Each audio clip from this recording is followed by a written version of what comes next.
You know, all right, let's talk about that. That's a good thing to talk about. Let's put oil on this chart.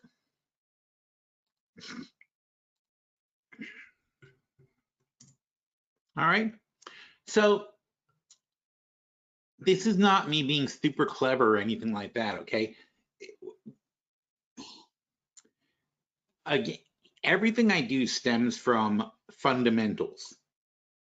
All right, so there's several things I'm looking at. I'm looking at fundamentals. I'm also looking at the actual number. Well, fundamentals are the numbers, but the numbers, the statistics. In other words, so when I see something, you know, this is not a. There's no pattern here. There's obviously a rising channel here. Fine, whatever. But that's not bettable. I'm not going to bet on that. I don't know what's going on now. It also depends, of course, on what the background macro is. But when oil gets to a certain point, you see it start to level off, and I say, "Ooh, I think that's too expensive," but I didn't bet on it because I wasn't sure. So then it stayed there for a while, and here and here and here, it proved it was too expensive. And so here on Tuesday, before last week's webinar, we bet short, or was it Thursday? I don't remember. But anyway, we bet it short, and we hit it right on the nose. I mean, we actually hit the exact tippy top. It might have been this one. We hit the exact tippy top spike, and it went right down after we shorted it. But that came from observing for quite a long time where the top was. In other words, I feel oil's too overpriced. I see it kind of confirmed here and kind of confirmed here and kind of confirmed here. So I get more and more confident, and eventually I want to place a bet. So the next time it goes up here, I place a bet. Now, yesterday or whatever, I think it was yesterday we placed a bet and it was wrong. We got the same 78, 77 that we were successful at last time, but this time it didn't really work. I think it was 78.40 that we took a chance on. I should have been more patient was the answer, really. But it didn't quite work. We let ourselves get stopped out. Then we did another one, and this one's been successful. And that's the other thing that you'll see. If you only let yourself lose a little bit of money, like if this cost you $100 and this cost you $100, let's say, right? But this one makes you 1,000, and this one makes you 500, and this one makes you 500, and this one makes you 1,500, and this one makes you 1,000. You know, that's a good trade-off. Meanwhile, I'm jabbering away and I'm losing money. Let's take the money and run now. I should have done that ages ago. All right, buy, yes. Thank you, and buy, and we're done. Okay, great. All right. Because while I'm jabbering away, it's costing me $500 to talk to you. So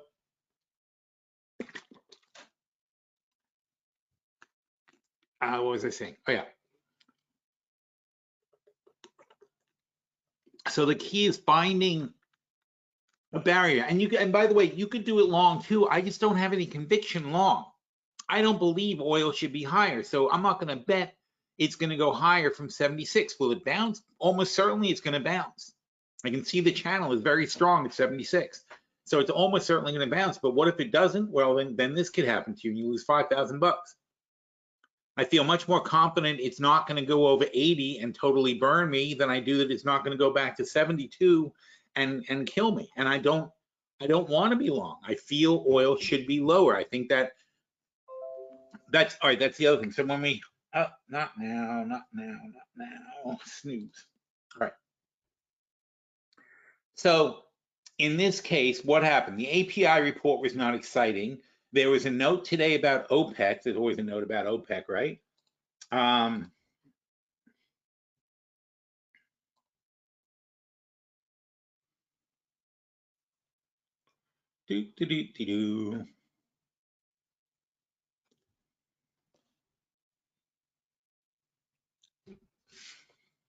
There we go.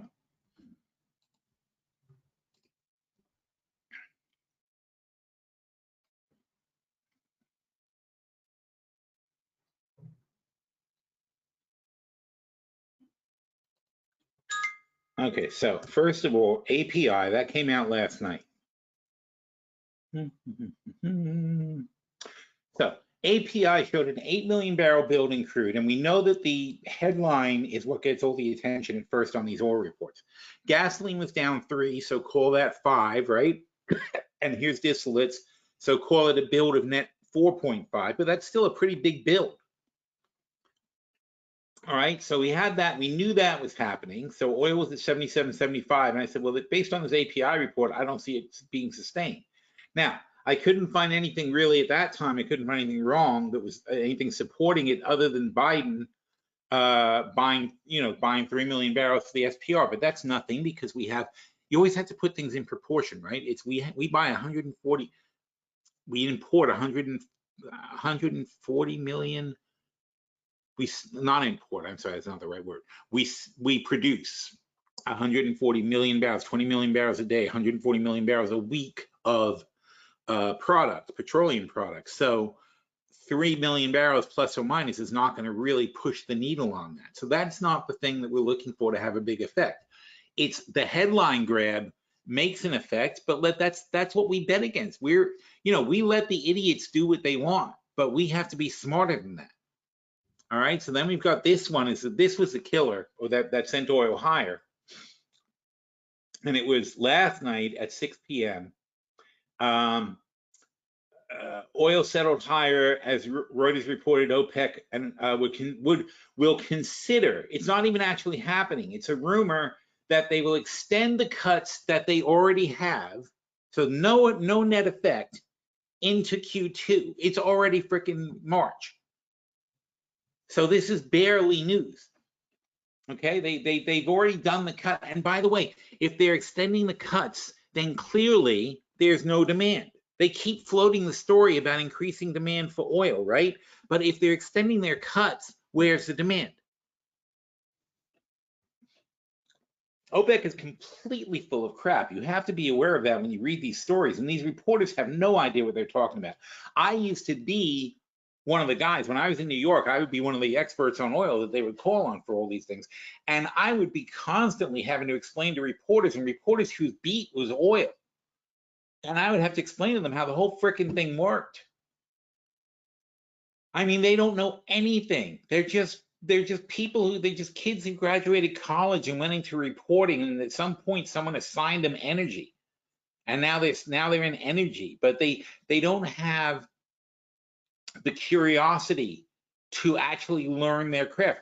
And I guess part of that is because if you're a reporter, you can be assigned, you can go from the energy desk to the sports desk tomorrow. And I'm sure it's not everybody's first choice. I'm sure there's not a lot of people there who say, oh God, I want to be an energy reporter.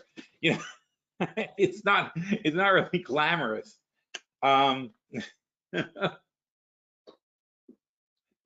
So but that's true in anything. Anybody who's worked in big companies, this. People are in positions that they don't give a shit about.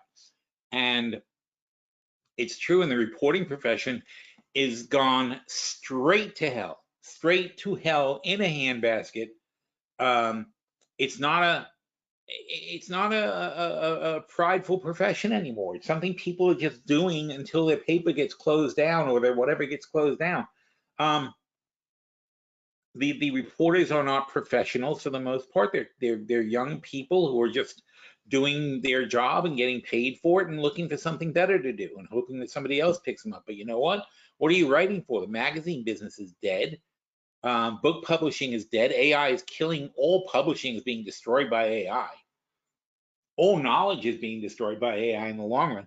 I talked about this a long time. I don't want to be boring and repeat myself a lot, but you know why? Because it drives me nuts when people repeat themselves. But I do realize it's a lot of new people who never heard me say this before. But the problem with AI, it's not AI's fault, but you have a tool now, the same way the typewriter was a tool that changed publishing, and typesetting was a tool. When Apple came out and typesetting came out, that was a tool that changed publishing and made everybody more productive and so on and so forth.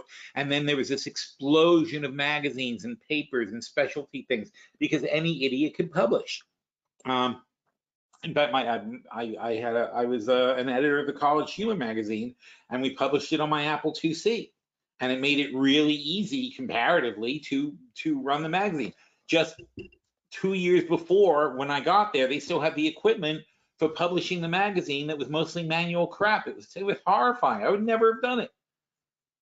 But I could punch it out on my computer and hit print. That I could do.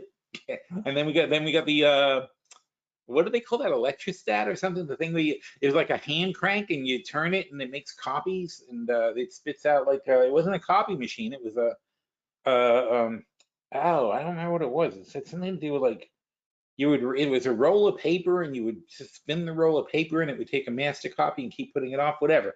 But anyway, super easy.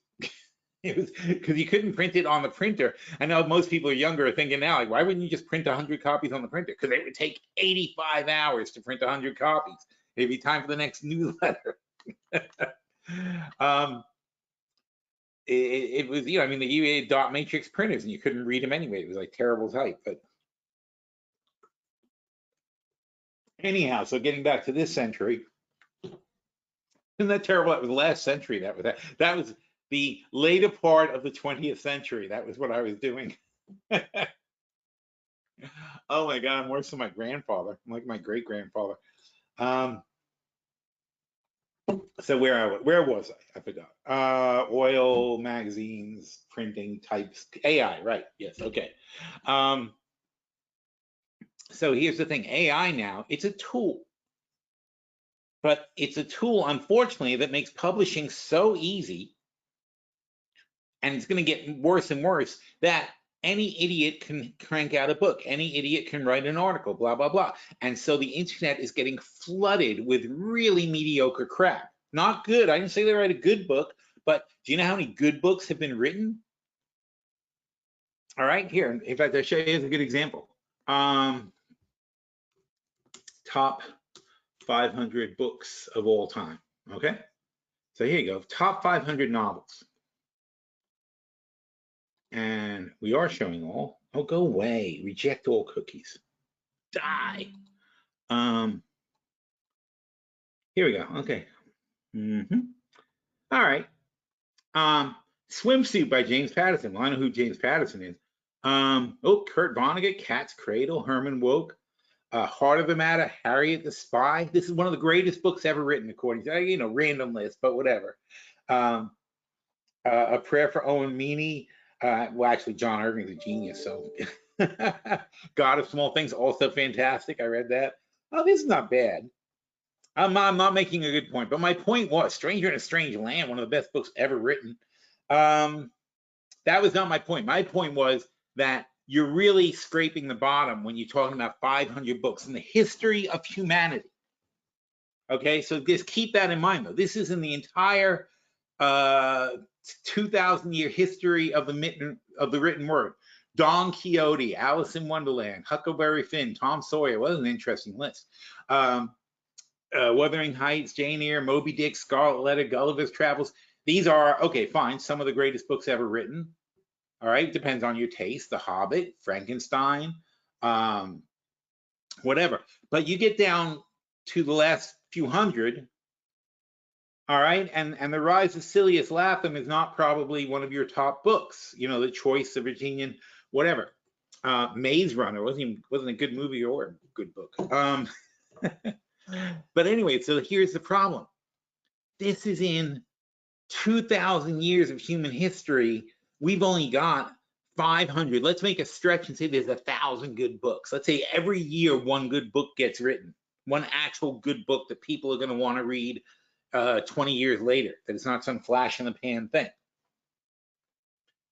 So there have been, and I looked this up at the beginning of the AI thing, there have been 100 million books published, in recorded history. Who knows how many, came and went between, since then. But in recorded history, there've been 100 million known book titles, and that's been put out. But think about that. That's only 100 million out of 8 billion people who live on the planet today. And even 200 years ago, there were 1 billion people on the planet. And that whole population of people over hundreds and hundreds of years only managed to crank out one decent book per year. And by the way, that's an important point. John Irving, right? Cider House Rules, whatever, Ronald Dahl. You're going to see people's names over and over again. So it's not even it's not even 1,000 authors. It's only like 300 authors, or maybe even 200 authors. Frankly, I'm not sure how few it is. But a lot of these people, you're going to have every book John Grisham wrote, every book that not every book Stephen King wrote, but John Irving, Stephen King, Tolstoy, of course, D.H. Lawrence, John Grisham again. You're going to see a lot of repeats. Gabriel Garcia, anything Gabriel Garcia wrote should be on the list. Dickens, yeah, he's a good one. He's a good one, sure. But the point is, fine, in all of human history, then there've only been 300 people who could write a decent book, and they wrote a total of 1,000 decent books. Think about that. Writing a really good book that people want to remember, and the same goes for songs. I was telling this to my daughters too. I'm like, do you realize that there are only like 100 bands that are remembered from the 70s and 80s? There's only about 100 bands whose names are like actually recalled by people. The rest are kind of one-hit wonders and stuff like that. And I'm like, so figure 5 people per band. So there's only 500 people who created all of the music for the 70s and 80s, basically, or the 60s, 70s, and 80s for that matter. I said from what I was talking about for my time of music, and they made 4 albums, 5 albums, whatever, a lot of them. But that's it. That's the history of rock and roll, is that. And I think that'll start. We're talking about the Rock and Roll Hall of Fame and how the hell they decide who comes in and who doesn't go in. And I said, there's not that many people to induct. That's the problem. There aren't that many great musicians. There aren't that many great writers. But 100 million books have been published, and only 1,000 of them are any good. So think about that. I mean, the chance of you can write a book. Obviously, you can write a book. 100 million people have written a book, but only 1,000 have written a good book. Now, that's the problem with AI, though. AI can turn all 8 billion of us into authors. At the moment, it's a bit limited, but shortly it will be, and I've demonstrated this before. I'm not going to get into that again. I've demonstrated this whole thing before where I've actually just made up crap and told it to write a story, and it starts writing a story for me. It wrote the first chapter of a story for me. It was, pointless and stupid, but it was better than most people could do writing themselves. So AI will become a good writer, a very solid writer. It will learn to be better and better. It'll increase its capacity. It'll be able to write 100 pages, 200 pages, 500 pages, whatever. But that's bad. That's 8 billion people writing a novel, hundreds of pages, and they all think it's great. Everybody thinks their own stuff is great, even though your level of participation in it was write me a story about rockets and spaceships and Wookiees and something like that, and you get Star Wars, and it's like, oh, okay, well, that's really good, because and they're backfeeding off of what's already been written, which is another problem. And these machines are going to write music, they're going to create television shows, they're going to do movies, but it's all kind of derivative on what's already been done. I don't know how much original thought is really going to go into it. It's all kind of going backwards. Although everybody trains that way, right? When I went to school, I took English, I read Shakespeare, I read other classics. My teachers would lecture me, but they lecture me on what they read. Everybody's passing on information. Same thing with art. It's bullshit, because what do artists do? An artist sits there and copies other artists until they figure out their own style. But that's what they do. What does an AI do? An AI copies other artists and it figures out its own style. When you ask it to do something, it does its own original thing. So anyway, let's back to the math of the thing. So obviously not all 8 billion people are going to write a book, but let's say 1% of 8 billion people write a book. So that's 80 million. Let's say 1%, 1 out of 100 people decide to write a book in the next 10 years. Not even all at once or anything like that. Let's say in the next 10 years, 1 out of 100 people in the world decide to write a book using AI, working with AI. That will then be 80 million new books. that will double the amount of books in the world. Except they're going to suck. They're mostly going to suck. Vastly, mostly as in 99.9% are going to suck. Yet your search engines will be filled with sucky books. And even suckier articles. And even so, in other words, in less than 10 years, we are going to double the total sum of all written language, of everything that's ever been recorded. We're going to double it. So first of all, obviously invest in cloud services, invest in storage, because it's going to be insane. There's going to be a never-ending need for more and more storage. Look at the automatic AI thing. And where's Agatha Christie? I don't see any Agatha Christie's. Probably higher. Funny how you change. Oh yeah, it's true. As you go up, you kind of change classes, but not every book they write is good. F. Scott Fitzgerald, he's good. Dickens. That's when you know you're a champ, right? Dickens. D.H. Lawrence yet again. Dahl again. C.S. Lewis again. Kafka. Oh, here you go. See, now you're getting into the grades because Kafka didn't write anything below 200. Anyway, so the new thing is this sofa. Is it sofa? Sona? Sona. Sofa.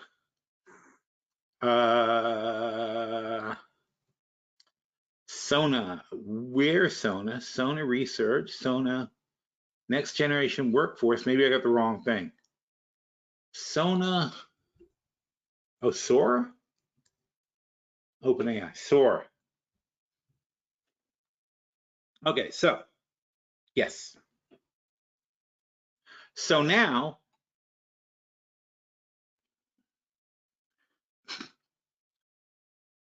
is anything that happened? Oh, yeah, here you go. I imagine you can see this. Tell me if you can't. Tell me if you can't see the video. I think you can though. This is done simply by telling OpenAI, here you go, Borneo wildlife on the whatever that's it. That's all you tell it, and this is what you get. A petri dish with bamboo forest growing in it. Oh, that's cute. Oh, look at that. Oh. But let me pause the next one. You have to understand that's the instruction you're giving the thing. And then he does this. Drone views of waves against rugged cliffs, Big Sur's, Gray Point Beach, crashing blue waters, green shrubbery, blah, blah, blah. That's a lot of crap. So you get that right? Wow. All right. This is terrifying. It's terrifying not because it's totally cool, and you will actually be able to sit in front of your TV and say, I'd like to see a Seinfeld where they all go to Las Vegas and Kramer meets a hooker and doesn't know she's a hooker, and George meets a hooker and knows she's a hooker, and it turns out to be the same hooker, and blah, blah, blah. So, whatever you want to make up, and then it'll do a show for you. It'll put on a show. But the problem is, then who's going to go to the movies? Who's going to, if that works this well, where all I have to do is tell it a few things and it's going to make up a whole freaking movie for me or a show or whatever I want to do, then where am I going to, where do I need to go for entertainment? And you don't have to be creative. Like I said, I can make up new, if Seinfeld's my favorite show, I just keep making up Seinfeld shows. If it's like when you're a kid, you say, tell me a story about this and that. That's what you're doing. You're telling the computer, tell me a story. The problem is, though, that now we've gone from annoying people with your 2 megabyte novel to boring the crap out of people with your 100 megabyte, gigabyte freaking Seinfeld episode. That for you, and then somebody else has one. See, right now there's only 200 Seinfeld episodes, whatever, 100, I don't know how many, 100 and something, I'm sure. So right now there's only 100 and something Seinfeld episodes. Wait, how many do they do a year? 20 a year? Is that right? Like 26? And they were on for more than 10 years, so 300. So, all right, so there's 300 Seinfeld episodes. There will be 1 million Seinfeld episodes a night being produced. And when you go to look up Seinfeld, because most of those people are going to be proud of what they made, even though they didn't do anything, right? It's like me being proud of this. It's like me being, you know, and I am. I'm proud when I do cool AI art. I'm proud that it came out nicely. I show it to my friends, and those are pictures. That's another thing we're flooding the world with is AI pictures. But I'm proud that I made this thing, but I didn't make it. The AI made it. I just told it to make me something and it made it. Okay, that's like, I don't even have a comparison for it. I mean, you're putting in zero effort and getting something that would have taken an entire production team and actors and so on a month or 2 months to shoot. And you're getting it out of your machine. Now, first of all, think about the processing power that we are using just to amuse ourselves. That's number one. Number two, the storage, the energy, the technology that's being brought to bear so we could have millions and millions of mediocre Seinfeld episodes. Or maybe they'll be good. I mean, my Robo John Oliver that I designed spits out pretty good comedy. Not exactly as good as John Oliver, but he's got a staff of like 25 people working backstage at HBO, and they've got a budget of $1 million an episode. And I'm sitting there in 5 minutes, I can punch out a script that's similar. And if I wanted to edit it and improve it, I could make it almost as good as a show.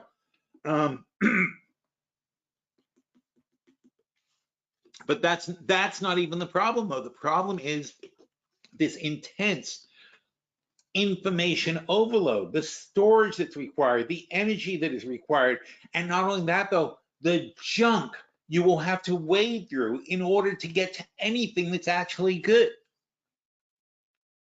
You know, right now, if I go to Google and I type Seinfeld, let's get back to the other thing. So if I go to Google and I type Seinfeld and I hit videos, I am mostly going to get actual Seinfeld episodes. But when there's 1 million of them from people who just made their own on the AI last night, I'm never going to find what I want.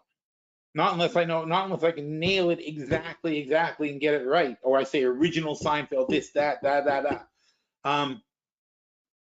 You know, there is a Seinfeld AI, I forget what it's called. Nothing Forever. This is a live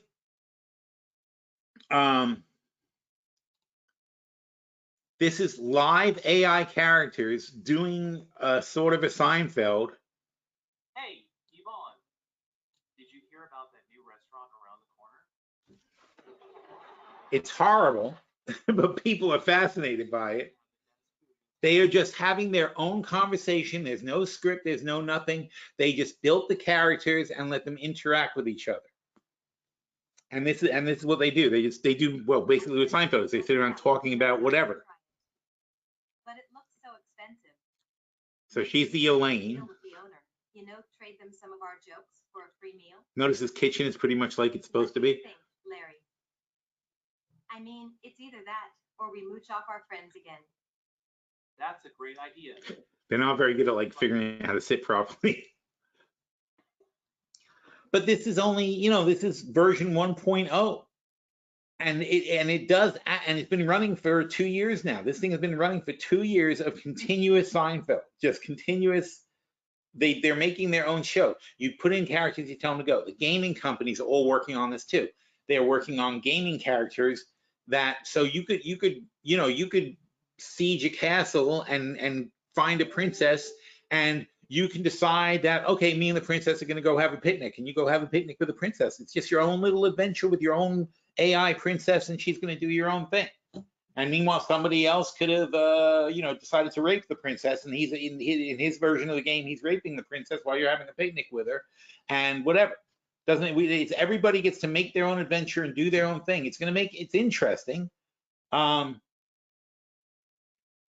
But it's a matter of it's almost like overpopulating the world. You're overpopulating the internet with crap, just whatever crap anybody else has thought of, and you're going to have to wade through that crap. It's going to ruin the internet, and it's going to ruin publishing. It's going to ruin journalism, because any moron can write a story now. You don't even have editors anymore. You don't even need a publisher. You just publish something online. It's so easy. PhilStockWorld is published online. This is me publishing my own magazine, basically.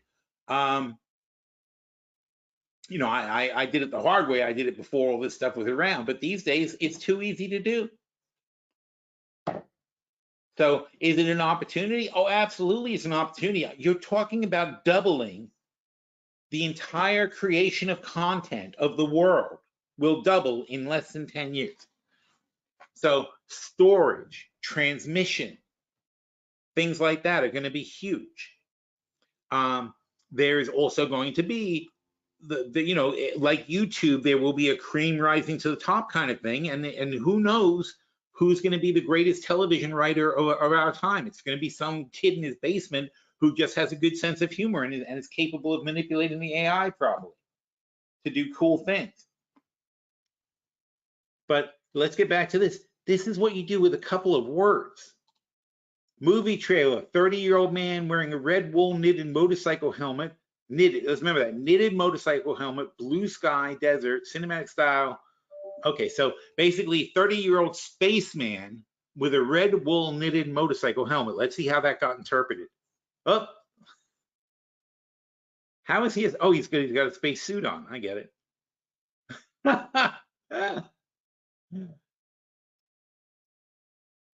But you know, think about that. This is movie quality, not movie quality, TV movie quality anyway. Why does he have a red wool hat? That's so stupid. Okay, photorealistic close-up video, 2 pirate ships battling each other. Okay, so here you go. Inside a cup of coffee. And there it is. It looks exactly like, what's that thing? Pirates of the Caribbean. They're not battling. I mean, to me, they're just floating together.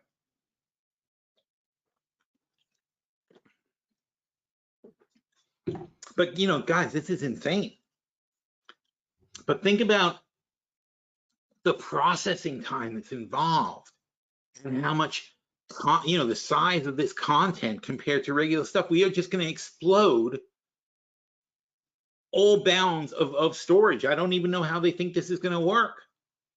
But OpenAI seems to be very happy to be rolling this out very shortly. I don't get it. I don't see how they could possibly have the bandwidth to do this. I mean, they may have come up with something really clever, but to me, you know, you download this, it's going to be gigabytes.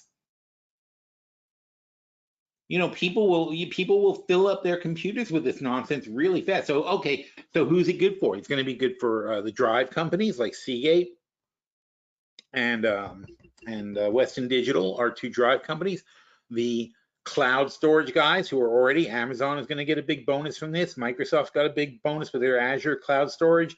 Also, Microsoft's going to be very tied into OpenAI. Microsoft's going to rule the world. They're just, they made the most perfect move last year when they put $10 billion into OpenAI and basically took control of it. It's crazy though, but it's unexpected ways, because this, there's a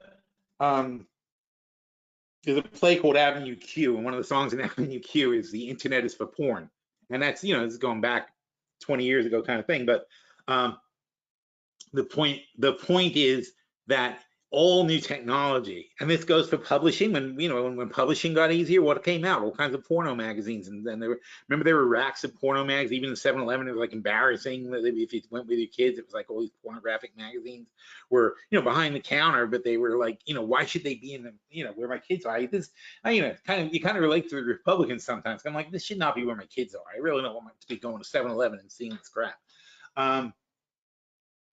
But so, you know, technology goes to the lower common denominators. It's there for pleasing the people. That's where the money is. You know, create pleasures for the people. And that's what's happening here. That's what we're seeing. A lot of this effort is being made to create this kind of experience for people. But it's too easy. It's easy, a TV show or a movie. And right now it's like, you know, they're limited to like 30 seconds right now or whatever, but who knows, you know, that's just, you know, again, a baby step in short-term limitation. But not to mention, most movies are just a whole bunch of little tiny scenes that are chopped together and edited. That's all they are. So you can make a movie out of all this stuff. Just let it keep going. A Robot's Life in Cyberpunk. I don't see how that's cyberpunk to me. Nah, I say that's a fail. What on earth? How did they get cyberpunk out of that?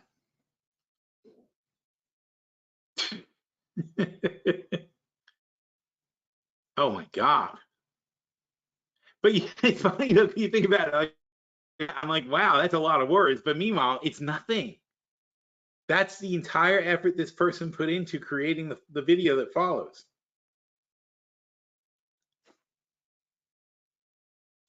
So animated scene, close-up fluffy monster, melting red candle, art style 3D. See, now the problem is, I'll tell you right now, the problem is these are too many things and it's going to get confused. Blah, blah, blah, blah, blah. Anyway, so. Oh, you got it, the fluffy monster red candle. That's what matters, I think. Look how cute. Holy cow. Did he say it would be a cute? Oh, it was very short. Anyway, so this is nuts, right? So first of all, these are commercial length. So the entire ad industry is going to go crazy now. You're going to get customized ads that are going to be aimed directly at you and pulling on your demographic heartstrings. You know, they're going to be tailoring the content to you.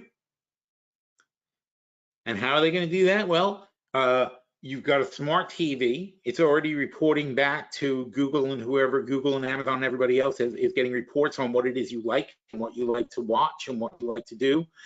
And Amazon knows what you like to buy, and and Google knows what you like to search for. So all this information just gets compiled into a customized commercial that is psychologically aimed at getting you to buy something based on your own personal preferences.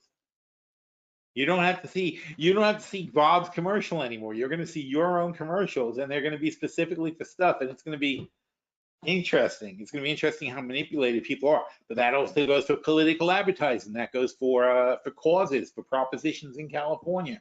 You know, all tailor-made to pull your strings. And that's the future. And you know, we all like to think as like, oh no, you're not going to get me with that stuff. It's like, yeah, but you know, you also know 100 people it will get. You might be the exception, and you might be too strong to have your mind controlled like this, but not 100 people you could name right off the top of your head, right? I just told my mother the other day, I'm like, she keeps coming to me these TikTok things, you know, not you know, like somebody, you know, they send you something, and then the TikTok thing, and half the time it's even an AI voice, and it's just telling you like, oh, this is the way that you can live forever. You do this and that, and blah blah blah. And she sends me this. What do you think of this? And I'm like, it's garbage. I'm like, I keep telling her it's garbage. It's garbage. I'm like, stop watching them, please. Stop watching them. Don't just ask me whether it's real or not. Just stop watching them entirely. It's bullshit. But it's hard for my mom, who was born in 1940, to think that something that's on television, although it's the phone, but you know, something that's on TV and was made into a whole production like this, right? Right here, the brand new Mercedes, blah blah blah, right? If that said the brand new Mercedes, blah blah blah, and you had a voiceover and so on and so forth, anybody would think, I would think that Mercedes made a bus or whatever that is. I'm like, why would Mercedes make a bus? I don't know, but they advertised a bus. Why would they go to all that trouble to advertise a bus if there's no bus? So now in my head, Mercedes makes a bus. Why would they go to all this trouble if it isn't true? But it was no trouble. It took them 10 seconds to make this. That's scary. We don't have defenses for this because, and again, I'm talking about people who grew up in the normal TV age before there were computers. We were told from the day we were born that it's on TV. Things on TV, especially commercials, are true because if they lie, they get in big trouble. Remember those days? Remember when people actually used to get in trouble for any sort of misrepresentation that they made in a commercial and or a magazine article? Like, you had to be absolutely sure that what you said was true, and you couldn't make false claims, and you couldn't exaggerate things, and so on and so forth. Like, that's all completely out the window these days. And now this, it's going to be, you know, it'll be gone, and it'll be gone. It's being done just to convince you of something. You know, the Mercedes bus. A gorgeously rendered papercraft world of something, I guess of undersea. That is nice. Ah, I like that. All right, this is madness. And I don't object to it from the perspective of, you're stealing away creativity. It's a tool. And people are going to use their imagination and create fabulous stuff. And now any kid see, here's the thing. Any kid who wants to be Steven Spielberg can be Steven Spielberg, or they can make a movie and see if they're Steven Spielberg. There's no more barrier. You don't have to be able to afford. It was $85,000. Jackie was going to be, she went to USC to take a look, and oh my God, that campus drips money. Money just drips down the walls of that campus. But it's $85,000 a year. We took the tour. And she didn't want to be that far away from her friends. That's what she said in the end. She doing. Same reason I didn't go. I didn't go to Berkeley because I didn't want to be all on the other side of the country. That was a deciding factor because back then it was really expensive. It was like thousands of dollars to fly back and forth from New York to California. It was, I never would have gone. I knew I'd be just basically cutting off my entire past. Unfortunately, I should have gone because it was right at the right time for the .com boom. But anyway, so it's just such a massive change, and it's going to be such a resource hog in some ways, and that's going to be weird also. But I guess, maybe at the beginning of the PC age, we probably had the same concern, right? As far as like how much electricity is this going to take and what are people doing playing games all day, blah, blah, blah. But you get productivity increases and things happen. Although actually, if you look back, I guess we've kind of destroyed the world in the last 40 years. So maybe it's not good. Maybe how much more are we going to destroy the world by doing this? It seems nice. It seems innocent. But like I said, just think about it. We're going to double the amount of text, of books, magazines, articles, so on and so forth, going to double in the next 10 years, probably less than 10 years. And it's going to be written by computers for the most part, not by people. And you're not going to know the difference. And the search engines aren't going to know the difference. And so you're going to get much, much more junk. Because again, the 1,000 good books that have ever been written are going to be the same 1,000 good books. Maybe 100 more good books will get written, but 1,000 good books total of human history is going to remain pretty constant. Writing another 100 million books will not create another 1,000 good books, because that's a whole different thing. It's a craft, and it's going to be a long time before computers are able to actually craft something that good. But junk, and again, out of 100 million books, 99,900,999,000 of them are just as bad as the next 10 million, 100 million books that are going to be written. They're going to be equally as bad,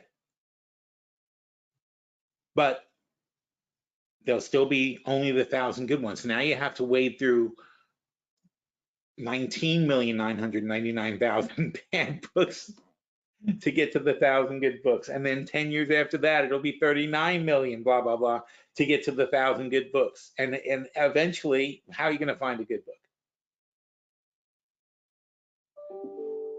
It's going, I think so. So like I said, I think storage is going to be big. Cloud's going to be big. Transmission is going to be big. We just did Cisco. I think transmission is going to be a huge thing that people are kind of ignoring, because all this stuff has to go from place to place. You need routers, you need the Wi-Fi, you need to move things, you need Bluetooth. Nobody's paying attention to that stuff. More and more and more transmission, more and more storage, more and more processing power. Good for all the chip companies, not just the AI chip companies. But the advertising industry is going to seriously change.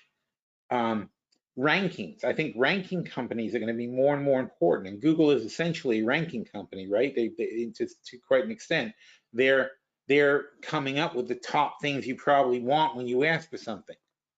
They need to, you know, if I was running Google, because Google is getting really screwed because the advertising part of Google is going to be in big trouble.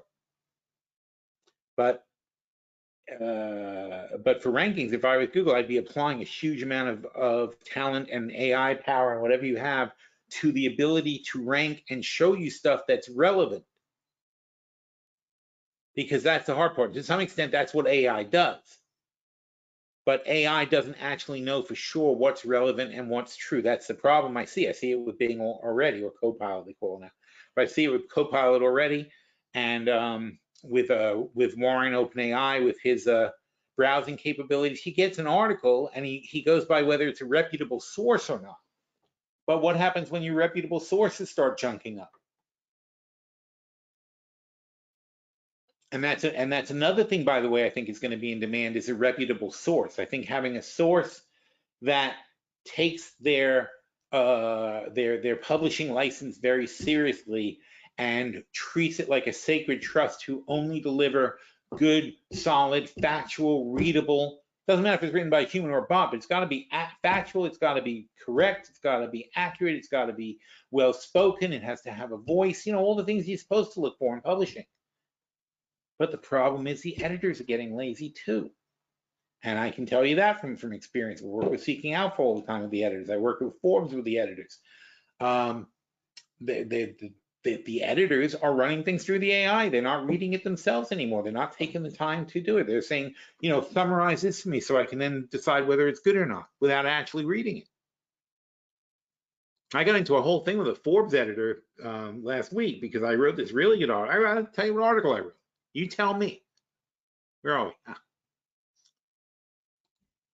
So, how's oil doing? It's hanging in there. Remember we were talking about oil once upon a time? So anyway, so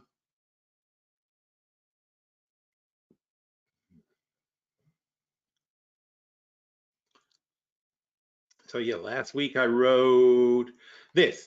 Okay, Mastering the Waves. This is for an educational post I wrote, but I didn't originally write it to be an educational post here. I wrote it for Forbes, and they rejected it. And I'm like, did you even read it? And you know what their main reason for rejecting it was? It wasn't about me. They said, we want something about you. We want something about what you know, told from your point of view. And you know, and I'd written, since it was my first article I was writing in a series for them, I thought I would talk about the background and say, here, if you want to learn about the market, if you want to understand market psychology and how things work, here are the best books to read on the subject. All right, so this is what I wrote for them. So go ahead and read it and you tell me if I'm crazy. I think you can do comments here, so do comments. Nobody's done a comment.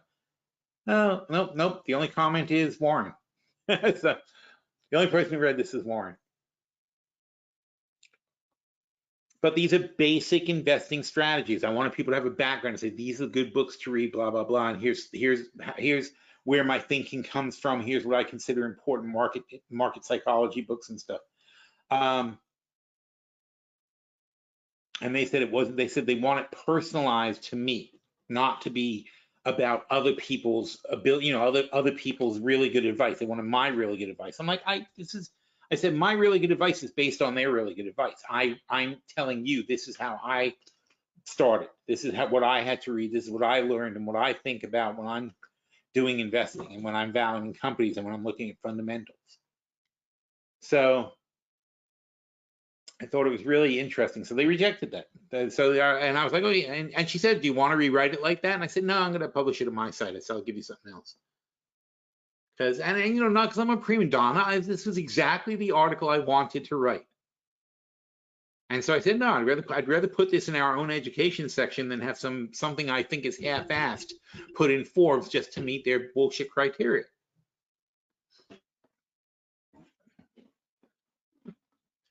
So, but anyhow, so that's my big thought for the moment. Is I'm very, very concerned about this because this scares the shit out of everyone. I think I close the window, but this is game-changing stuff.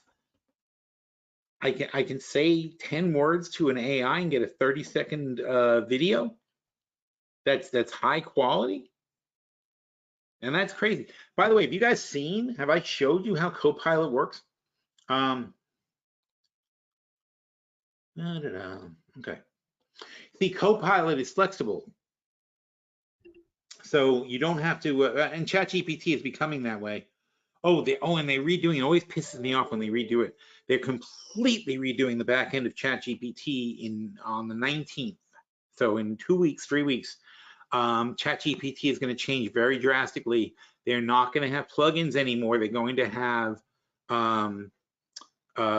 custom AI scripts. So they say it's not going to be that different, but I'm very, very concerned about how they implement it, because right now there's plugins and very easily you put in a few plugins and it has capabilities, right? So now I've got to run background scripts, and will they conflict with each other? Will they work together? I'm very worried about how they implement it. But on the other hand, if I can customize it and get my, I can run my Robo John Oliver, and I can run my own stuff and my own analyses, things that I taught it. If I can get those to run in the background, we may have a good product. But anyway, so CoPilot now, if you want something drawn, you can tell it to draw me something. So it's like a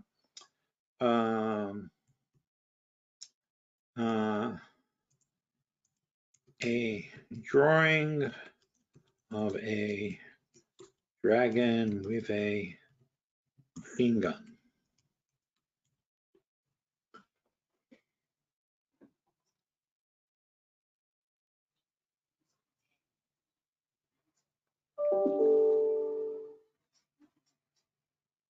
So you don't have to switch apps, you don't have to do anything. You just tell it right inside the app what you want it to do, right? Right in CoPilot, and it knows to go to its drawing program and draw something for you. But in other words, this is how easy it's going to be to make a movie.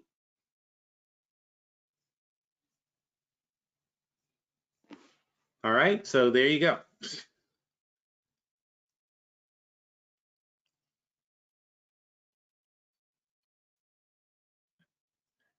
Oh, and it's also got I haven't even played with this. You can apparently change the style and edit it. Origami, I just accidentally hit that button. La-di-da. Look at this. Make it breathe fire. Change it to a unicorn. Oh my God, really? I don't know how that's origami. Make it breathe fire.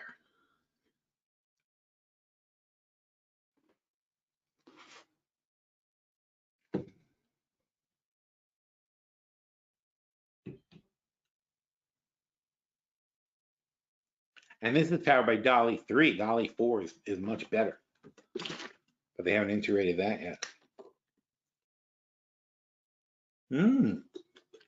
I like it. We lost a machine gun here, but he's a cool dragon.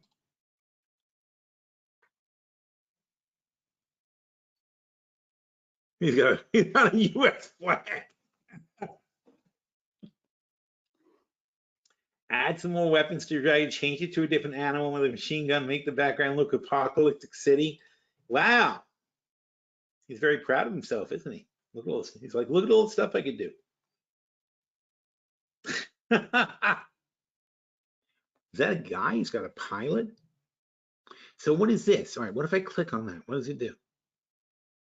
Color pop, blur the background.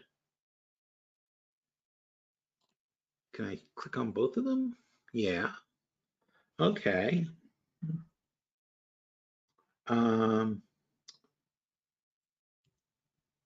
Make the goggles googly eyes. I wonder if it can actually keep the picture, the image, and just change that.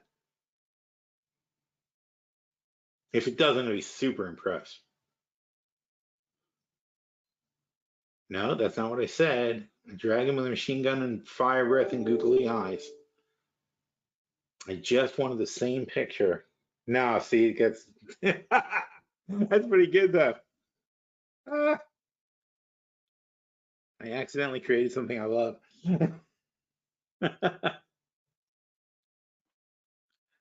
But this is wrong, right? I mean, it's like, you know, my poor daughter has spent, you know, she's 24 years old. For 20 years, she's been drawing and perfecting her art and so on and so forth. And now I can do this. You know, now me with no artistic talent whatsoever can now do this because I can make a dragon with googly eyes with a machine gun. It's heartbreaking. But but this is, you know, think about how many professions this is going to happen to. You know, fortunately, if I tell if I tell it to, here you go, write a morning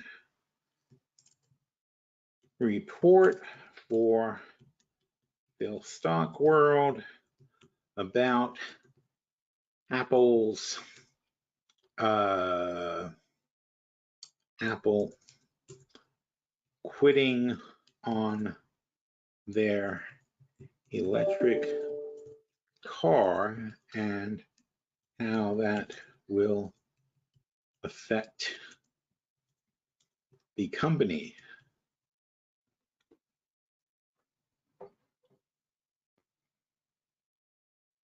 So let's see. Apple cancels electric car project, shocks investors. Apple has officially scrapped its plans to launch autonomous electric car. Decade-long effort, potential game changer for the industry.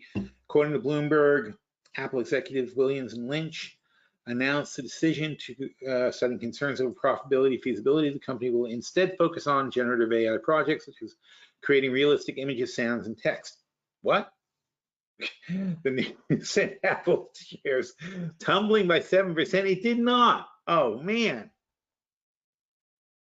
There's no way, right? That didn't happen.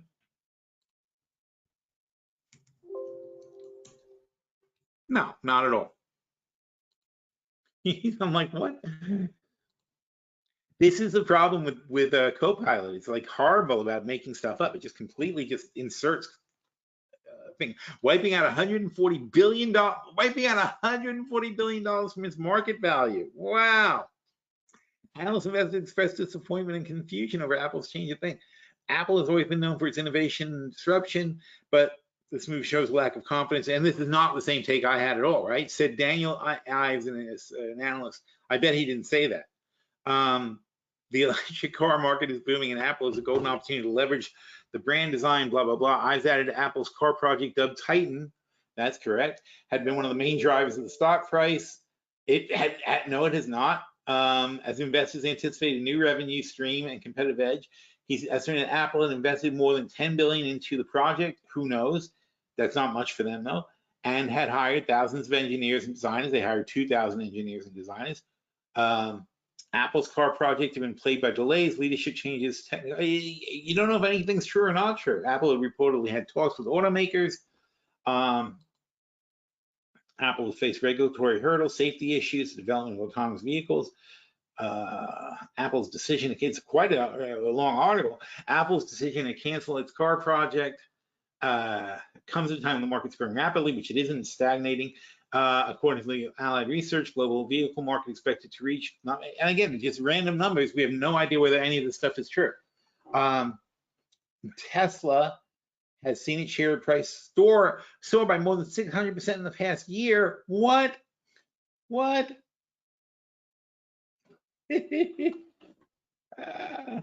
Oh my God. You're killing me.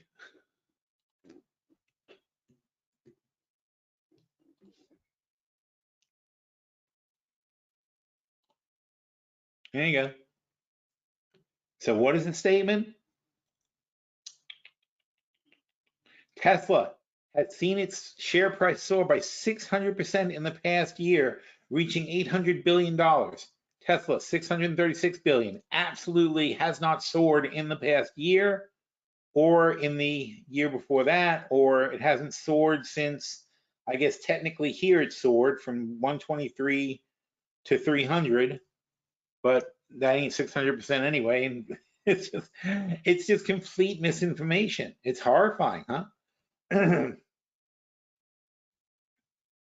So, you know, that's the thing. And again, this is what I'm talking about when you're talking about junking it up. There's going to be so much of this out there. And then when I ask, So this thing gets published in some reputable, semi-reputable online news source, and then my bots go to there to check, or Bing goes to there to check, and it comes up and it says, yes, I verified that. Now, watch this. This is even more fun.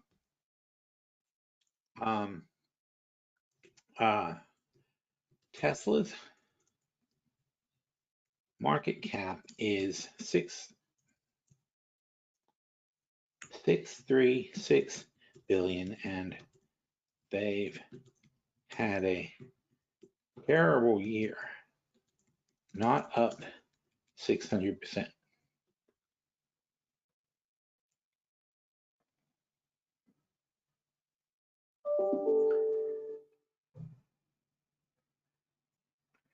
But the information I provided in the morning report is based on the data available at the time of writing. According to the latest finance report, market cap is 648, which is a 7% drop from its peak. However, Tesla's share price is still increased by more than 400%. It's like, no, it is not. See, 400% from 152 to 203 is what it thinks is 400%. Income grew, but no, it didn't. It's still just making shit up. That's nuts. So yeah, but this is exactly what I'm talking about. The internet is going to be filled with writing, but it's not going to be good writing. It won't be researched, and it can't be edited because there's not enough editors in the world. That's the problem. You're creating billions of more writers without even a million more editors to look at it all. It's just going to be a free-for-all, and it's too easy to publish on the internet. It's too easy to get stuff out there. Or if you have a Reddit thread, that's considered Reddit is considered very accurate information by these things. And God forbid you were able to write a Wikipedia, that'll be the end of it, because then it's going to be considered a fact. And believe me, Wikipedias are being written every day that are unfortunately starting to push a lot of disinformation. And I know a lot of people are prejudiced against Wikipedia, but Wikipedia had been excellent and still is excellent, but more and more people are trying to manipulate Wikipedia. Wikipedia is edited by the people who read Wikipedia. So there's a huge amount of people who are authorized to make edits to Wikipedia. And so when they read something and it's wrong and they check it, and then they have all these systems in place to make sure things are factual, which is fantastic. But now it's getting overwhelmed like everything else is with AI.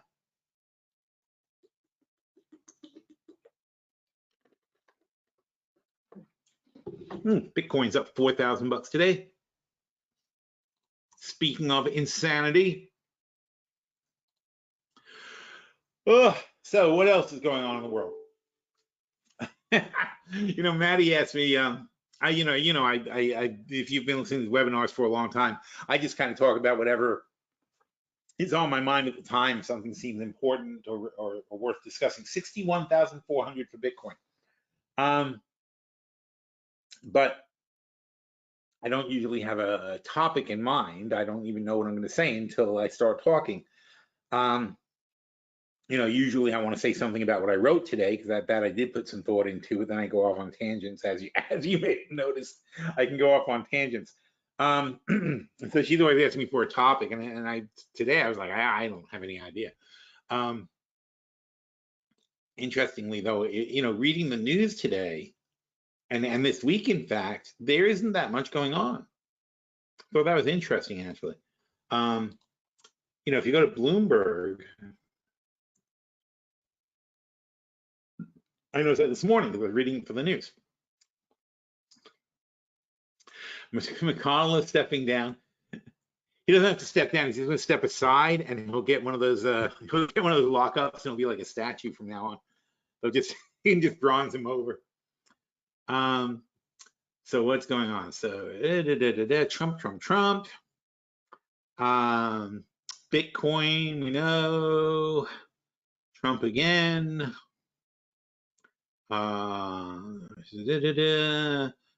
This is what I talked about this morning in part. There's not much information Not much interesting information. Wow, look at Florida, where I live. Hey, welcome immigrants. Look at that, that's crazy. See, here's funny because here's the actual border, and nobody wants to live there. You know what? Because they leave here, they leave here and go here and go to the same freaking place. Here, I just moved from here, so they're all going this way. Wow, I had no idea we had that many people coming to my neighborhood. The right is winning the war on ESG. Panera Bread Duck California's 20 million. But anyway, so I was reading Bloomberg and I noticed like a lot of this stuff is not really new. There's so little stuff going on that a lot of these things, look, New York rents are surging. This stuff has been around since the weekend. So even Bloomberg is like, there's not a lot of news to tell you, frankly. There's not much going on. I don't know if that's a good thing or a bad thing, but it's very quiet. You know, for having record high markets, it's very, very quiet. Where is it? How are the charts looking at the moment? Ooh, that's bad. Took a big turn down.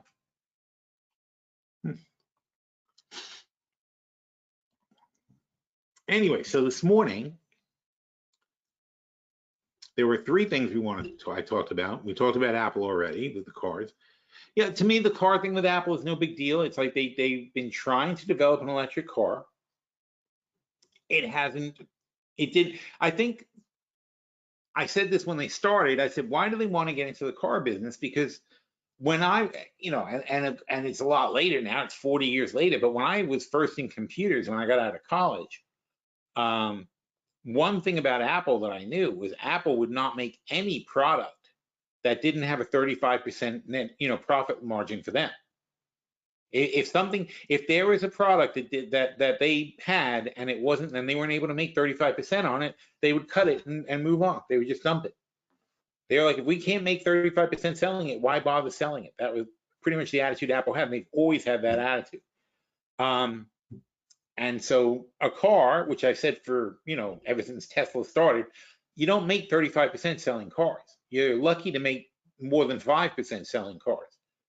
And Tesla is taking advantage of these rebates and the environmental credits and so on and so forth. And also the scarcity of the cars that had been. And they've been making good profit, not 35%, but they've been making like 15 to 20% selling cars. That's incredible. But it can't last. The specialness wears off. And they're not Ferrari, who only makes, a couple of thousand cars a year. So scarcity is always part of the equation. They're not even Porsche. I mean, they are, they've got their luxury car, but that, as I'm sure you know, the Model S, the original, not the Model S, the Model, whatever that the Sportster was, Roadster, that's gone. People don't want a $200,000 electric car. The Model S, I think, is still around, but hardly anyone buys those. The SUV is $100,000. People buy that, but not a lot. They're big sellers of the Model Y and the Model 3. The people's cars, the Volkswagens of the Tesla line. But when you're doing that, you are now competing with the big boys. You're creating with Ford and GM and Toyota and Honda and everybody else. And you're not going to maintain your margins. If your margins are so great, they'll start doing it too. But one of the reasons Tesla has all these credits is because there's not a lot of competition for those credits now. There's a finite amount of credits, and the more car companies that start pushing out EVs, the less credits are going to be, which is why people have not copied Tesla's model and leaving Tesla to reap the benefits by themselves. Because you can't copy Tesla's model. Their model is based on the fact that they're the only company getting all the credits. So I'm sure Apple looked at that. And also Apple looks at, well, if we start selling cars, then Toyota's going to be pissed at us, and Honda will be pissed at us, and GM will be pissed at us, and Ford will be pissed at us. And maybe Apple won't be the default CarPlay anymore. Maybe it won't be embedded into systems anymore. And they would rather have that than sell the car. Not only that though, but they're still going to go ahead with their car interior environments. You'll still be able to get entire Apple done. Like you have a Bose system in a car now, you can have Apple systems in the car now that's going to configure your car to match your iPhone and whatever. You know, that's what they're working on. They're also working on home systems like that too. So when you walk into a hotel, your iPhone tells the hotel room what you like. You know, as far as turn down service, towels when you go in and out, what kind of breakfast you want, what kind of coffee you like, the temperature of the room, you know, whatever can be adjusted and done is going to be done as you walk into the room. It becomes your room. The music or, you know, everything else will be able to be done your way, the television, everything. You know, the preferences on the TV, your subscriptions. The second you walk in the room, boom, it becomes your room. Anywhere you go in the world, if it's equipped like that, it'll turn a room into your room. It'll turn a car. When you hail a car, it'll come the way you like it. When it'll have your music, it'll have your temperature, it'll have your settings. The driver will know whether you want to talk or not, whatever. If there's a driver at all, there could be no driver and it configures itself for you. That's the kind of stuff Apple's working on. So having a car is not that important to them. They're not looking to mass produce cars at 5 and 10%. So it's not, it doesn't make sense for them. So you know, it makes sense for them to give up. You got to, you know, you can't do everything, and they decided that they've got bigger fish to fry than automobiles. So you don't treat that as a big negative when they announce it. It's certainly not out of weakness, and it's not because they can't afford to keep throwing $2 billion a year at EVs. It's just they said at this point, we're looking at it. We don't have a big enough competitive edge in the landscape. We don't see a big enough future. We don't see enough income to make this worthwhile. Don't forget, Apple makes $100 billion a year, and Ford makes $7 billion a year. So if Apple got as big as Ford selling cars, $170 billion worth of cars. So let's see, 170 billion.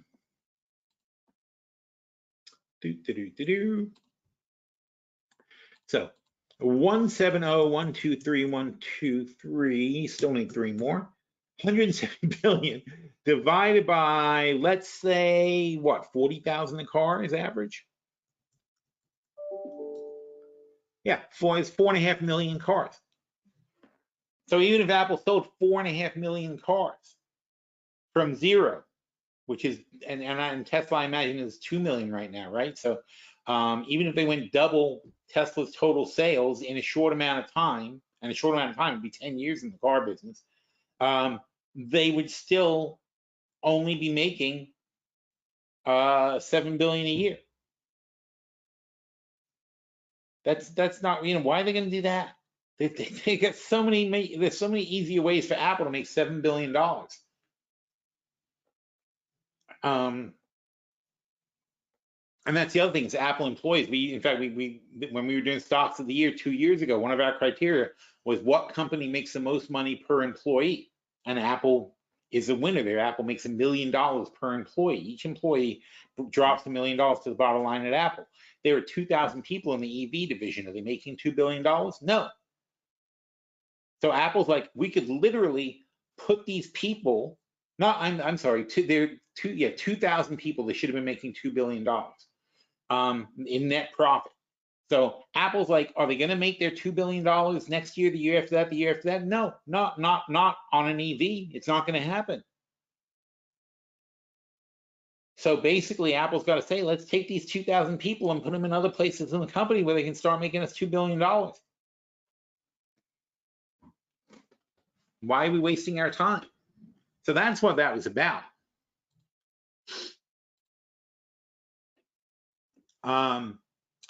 So the GDP came in. We took that. I gave the background on it for when it was going to come out. The estimate for the upcoming quarter for Q1 of this year is 3.2% basically, and the GDP we just got the report. The revised GDP is 3.2%. So we're kind of flat at 3.2. 3.2 is fine though. That's good, solid GDP. Nothing terrible about it. The problem is, though, if inflation is that much, then all you're doing is keeping up with inflation. See, we have it in our heads that, GDP should be about 2%, 2.5%, 3% is a little hot, frankly. The Fed doesn't really want to see it something that high because it's inflationary. But the problem is we already have the inflation. If your GDP inflation used to be pretty much flat, like less than 2%, and now inflation is 3-4%, that means that if we're growing the economy at 3 or 4%, it's only inflation that's growing the economy. We're not actually growing the economy. Inflation is growing the economy. There is no expansion. It's just inflation. But this is the thing that worries me. And as you know, I really bothers me. The commercial real estate thing bothers me, and this is just another sort of thing that's linked into it. Is that private equity loans that support a large portion of the commercial real estate market are completely mispriced, and now the regulators are starting to look into this because Theraso here, Thrasio, whatever, they just went bust. And you know why they went bust? Because they were valuing their loan portfolio here, and it wasn't even worth this. And that's only a 20% spread. It actually was worth this. And these guys, and these guys, and these guys, and these guys, and these guys are all overvaluing their portfolio by at least 20%. This is 40%. I don't like it when they do this with charts, but this is only 20%. This is 40%. This is 40%. This is 40%. Much, much worse than these guys. These guys, they're all going to go bankrupt. They've all completely mispriced their property portfolios, and mispriced doesn't mean it was fine when they got it originally. Well, it wasn't really. This is the problem. Somebody's buying a building. Just like when you buy a stock, right? Somebody's buying a building, or just like when you buy a Bitcoin, somebody's buying a building and saying the building is, which is why I love this cartoon. Where was that? This is exactly what it is. Somebody's buying this building and putting some wallpaper up and just saying, and then saying it's worth this much. Look, it's a gold building. It's not a gold building. It's a totally crappy building with a gold facade, which is basically Trump 101, right? That's what's going on in the world, and it's very bad, because that's what's going to take your economy down. When you don't know what your assets are actually worth, when you have bullshit assets, and you're making bullshit earnings off of bullshit assets, because you're booking these earnings because you're pretending that the building didn't lose any value.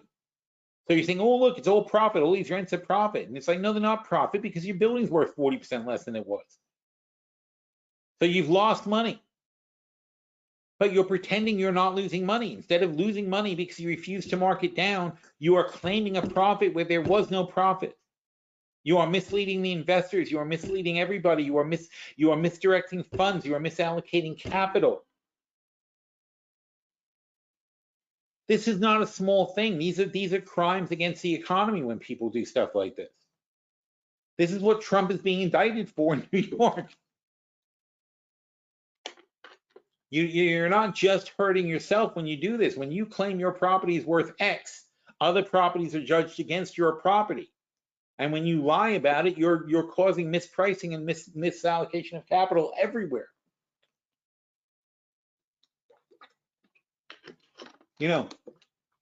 Trump borrows $350 million from Deutsche Bank based on a fake valuation for his building.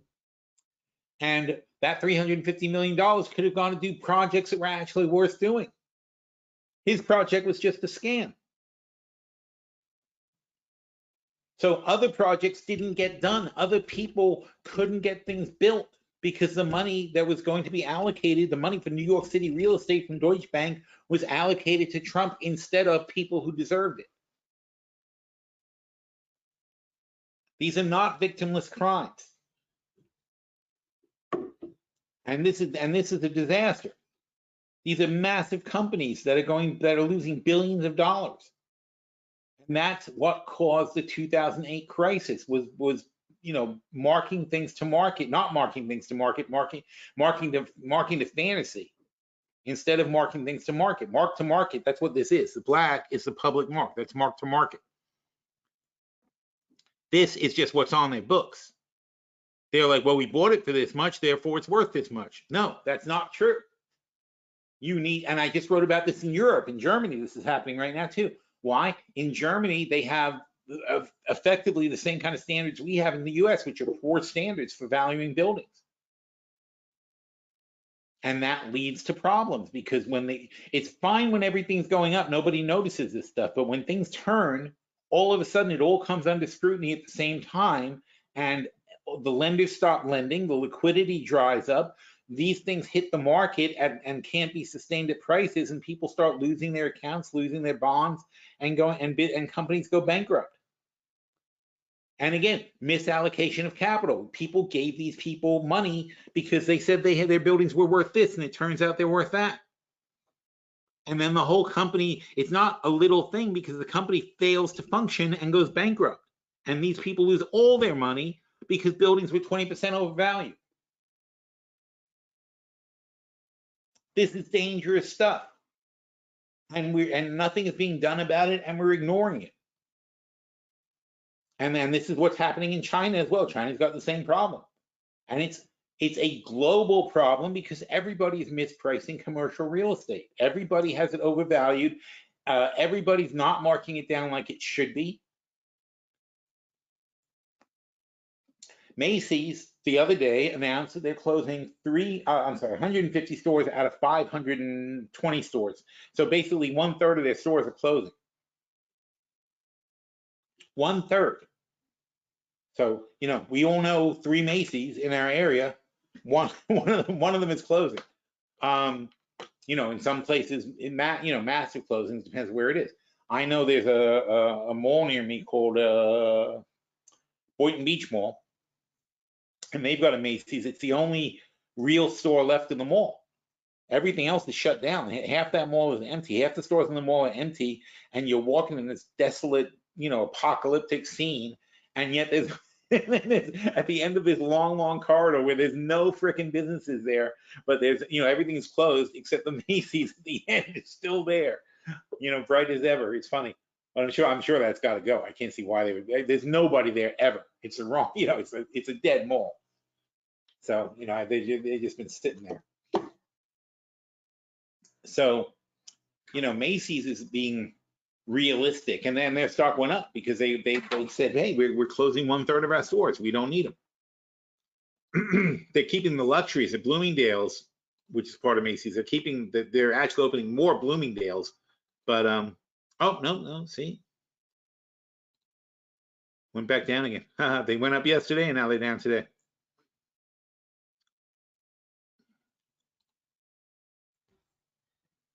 Oh boy, when Macy's was like $5 or whatever, that was a long time ago. It was before COVID. Yeah. When this happened, I was like going crazy for Macy's. I was like, you gotta buy this. Now, yeah, especially if they're dumping their stores, they're not gonna get a good price. Nobody wants them. What are you gonna do with it? What would you do with a Macy's? What would you put there that's going to attract people?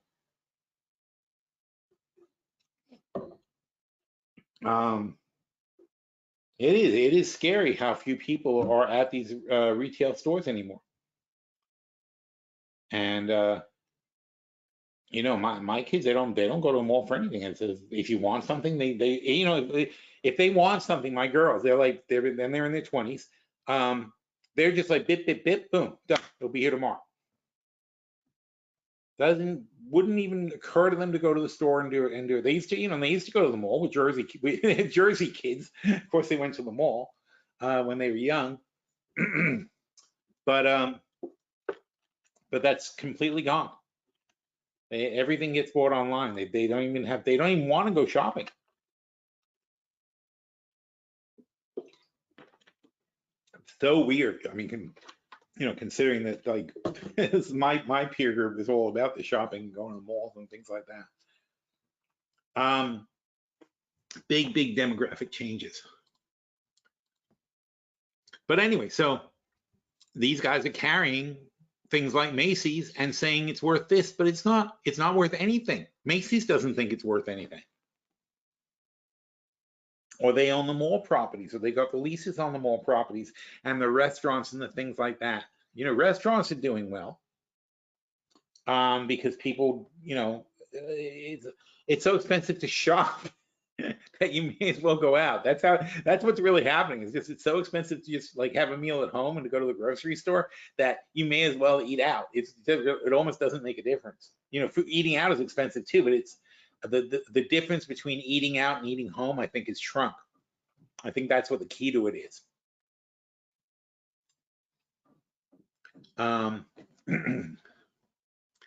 But this is bad and can get very bad. And you have to realize these are companies that just can't afford these kind of losses. They don't have that kind of margin. They're leveraged up their assets. That's how they buy these properties. And that's not wrong. That's how real estate companies function. But when they fail to function, they can get destroyed really quickly. So then they take the hit, they go out of business, then the bank goes out, then the bank has to take a hit on getting rid of the stuff because it's bought at the top of the market, and they can't possibly sell it for what's even the outstanding loan value on it. And then the banks don't care, they liquidate. And when they liquidate, they drag the value down of everything else. And then I talked about Apple. So there, we're all caught up. Any questions? Oh, still just down. It'd be nice if other people participated. It really would be. Anyway, so do I have anything else to say? Let's see. Let's see what else is happening. We'll take a look at the. Ew, market turning a little bit ugly. Not worse than it was this morning, but still coming back down. The dollar is still hovering around that 104 line, so that's where the dollar is stuck. Oil bounced, but we got out of those two contracts. Gasoline, look at gasoline gapping up like that. Natural gas recovering from 160 back to 189. And again, we've talked about that too. It costs $2 to pull natural gas out of the ground. So it can't stay that far below $2 for long because they start shutting down wells. And that's what happened with natural gas. Last week, Baker Hughes announced that they were going to cut back on production because they can't afford to produce. They said, I'm not going to produce, we're not going to sell gas at 160. We'll shut the wells down until gas comes back in price. It's like OPEC, except it's a legitimate economic decision. They're saying, hey, why should we sell gas for a loss? It costs us money to pull it out of the ground and transport it. So if there's too much gas, we'll stop making it for a while and see what happens. And then boom, the price comes back up. That's exactly what happens. And that's why it's important with any commodity. You have to know your extraction costs. You have to understand the extraction cost of natural gas depletes very rapidly. The wells deplete very rapidly. So it's all about the extraction cost of natural gas. There's hardly any other factors. If the extraction cost is $2, you can have a glut. And the reason we have a glut is because Biden put a halt on approving new export terminals. That didn't really cause the glut, but it caused the psychology of a glut. Also, Europe is making do without Russia's natural gas, or it's getting, it's coming in the back door somewhere and they're getting natural gas. So, Europe pretends to be not buying Russian natural gas, but Russia is selling the natural gas to Kazakhstan, which sells the natural gas to Poland, which sells the natural gas to Germany, even though Poland doesn't produce any natural gas. But Germany buys an incredible amount of natural gas from Poland because the one gas well in Poland is supposedly now producing all the natural gas Germany needs. It's a stupid game. It's really idiotic when that's why they're talking about sanctions again with Russia. I'm like, oh, so that's so great. So now they're going to just have to go through another country. Now stuff will come from Nigeria, or stuff will come from Siam or whatever. From Siam, Thailand. How old am I, right? Siam. But it's just a game, and it's not solving anything. It doesn't accomplish anything. You got to sit down and engage with people. But the UN, that's the other thing, that got to happen is the UN got dismantled effectively. It's useless. We used to, you sit down at the UN and have to talk to these guys. If Putin was at a war in Ukraine, you wouldn't just sit there and let him hang out in the Kremlin forever. He'd be sort of forced to come to the UN and sit down with national security councils and talk to, and all the other countries sitting around a table, and they all go, hey, what's the deal? And he's forced to have a dialogue. That doesn't happen anymore. Now these guys can go 5 years and not talk. It's crazy. Look at NYCB, still 450. There's one I like a lot. And who's good? SoFi. Check out SoFi. Back at $9. How's SunPower doing? Still dead? Ooh, SunPower still dead. Oh, and you know who else is still dead? Paramount. Even though they've had offers of $20, they're at $11.27 because nobody thinks it's going to get approved. Not by the regulators, by Sherry Redstone, who they're the people who own it. The Redstone family still owns Paramount, and nobody believes she's going to sell. But see what happened last time was down here, and then it went all the way up to there, and it came all the way back down again. So we're just waiting for the next time it comes back up, and hopefully we'll do well. All right. Unless there are any questions unless Alan has any questions, I think we're going to wrap this up. But yeah, it's interesting. The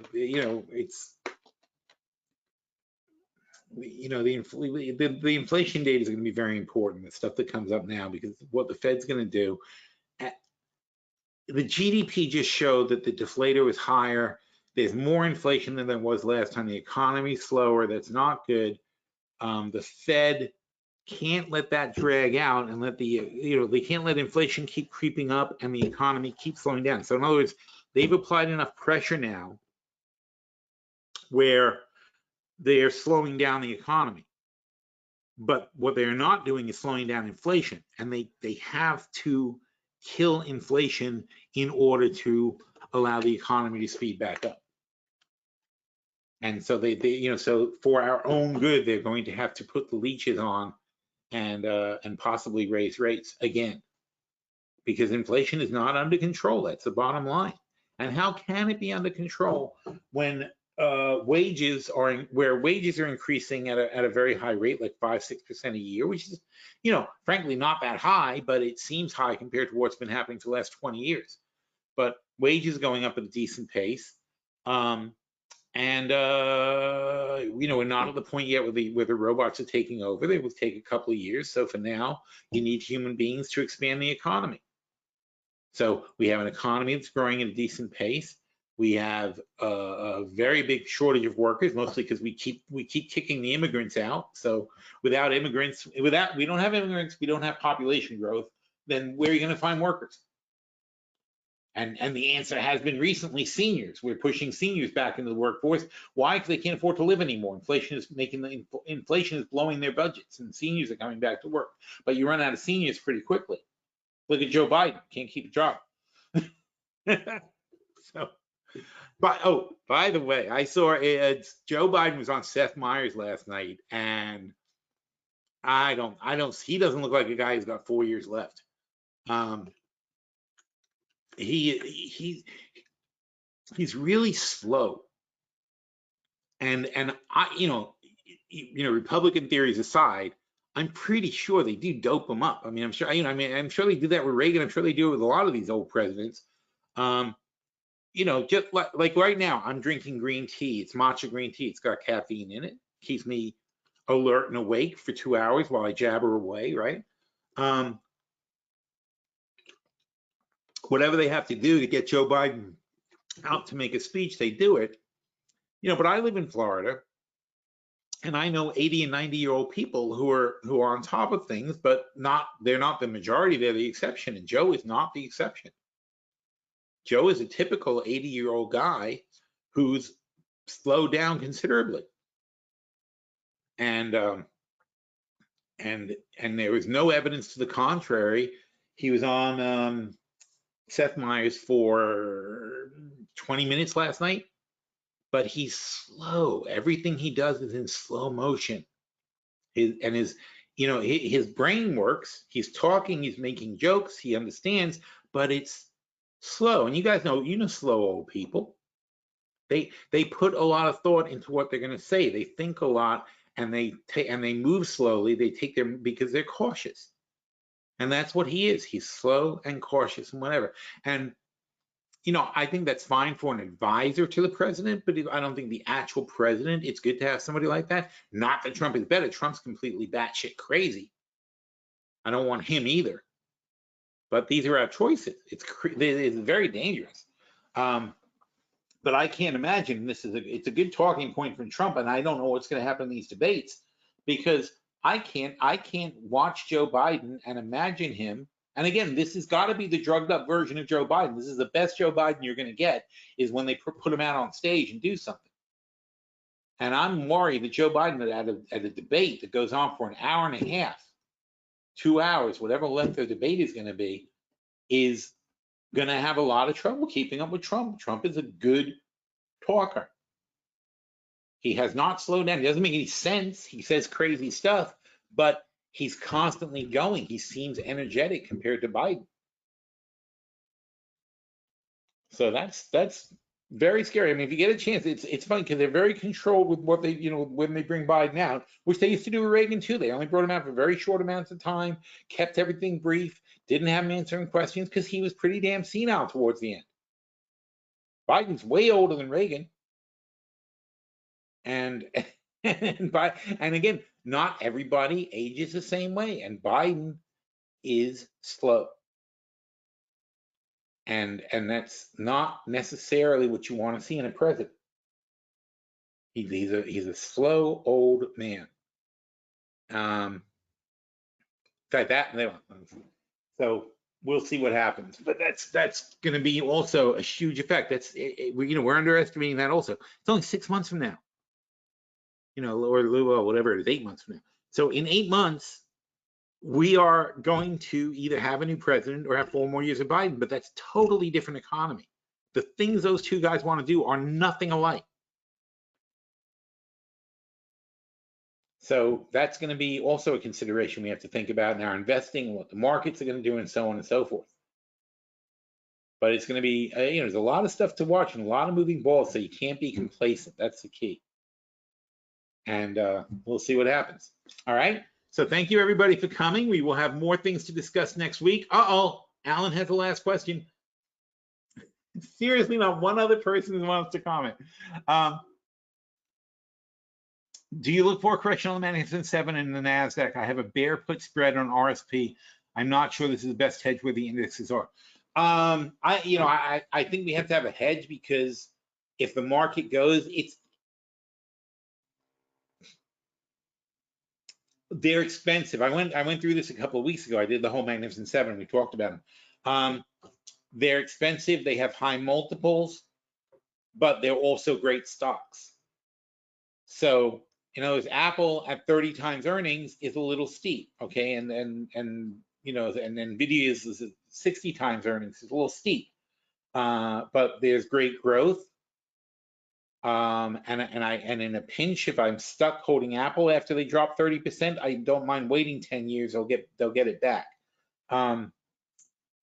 So Microsoft is probably still a bargain at this point. Amazon, too expensive, I think, but the cloud thing is growing like crazy. Like I said, the cloud's the future. Google has struggles. They're trading at 30 times earnings pretty much. So if there's a backlash on valuation, they will all indiscriminately get sold off. Many times Apple is sold off. Apple used to trade at 15 times earnings max. Apple used to trade 12 times earnings and people wouldn't buy them. And I would go crazy. I felt like I was living like an alternate reality when Apple was trading 12 times earnings. I'm like, what is wrong with people? And so Apple trading at 30 times earnings seems crazy. The same company. They didn't do anything different, really. And Apple is honestly so far missing the AI boat entirely. They're not part of that crowd. They're not in the AI game. They're not in the cloud game. You know, they're the device guys, but that's not going to cut it for long. So if suddenly people decide that valuations are too rich in general, then all of them are going to come down. And the way the Magnificent Seven is now weighted in all of the indexes, and now that we've added Amazon to the Dow, it's going to take the Dow down with it. So it'll be the Dow, the NASDAQ, the S&P will all crash in a devastating fashion if the Magnificent Seven correct even 20%. And 20% only takes them to the mid-20s in valuations. So a very minor correction, and the correction doesn't have to be based on them doing something wrong. It has to do with a change in sentiment. It has to do with you know, any number of things on the global side could take the whole net down. Just putting a fear factor back into the market and saying, hey, you know, we're not sure everything is going to be perfect, or there's more signs of recession, or again, the Fed has to raise rates because the economy is too hot. That's a valid thing. It's a self-correcting mechanism.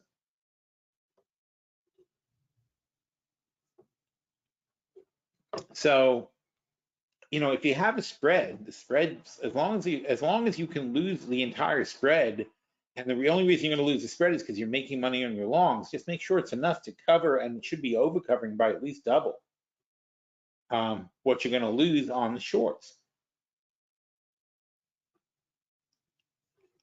You know, don't over hedge. Hedging is to mitigate your losses, not to make sure you have no losses. It should be to mitigate your losses. So in other words, if I have $100,000 worth of stocks and the market drops 20%, then I have $80,000 worth of stocks, right? If I have a hedge that pays me 10% on a 20% drop in the market, then I have $90,000, right? So instead of losing 20, I've only lost 10. I've got 90,000. But you know what? I've got $90,000. Yet the things I can buy in the market now only cost $80,000.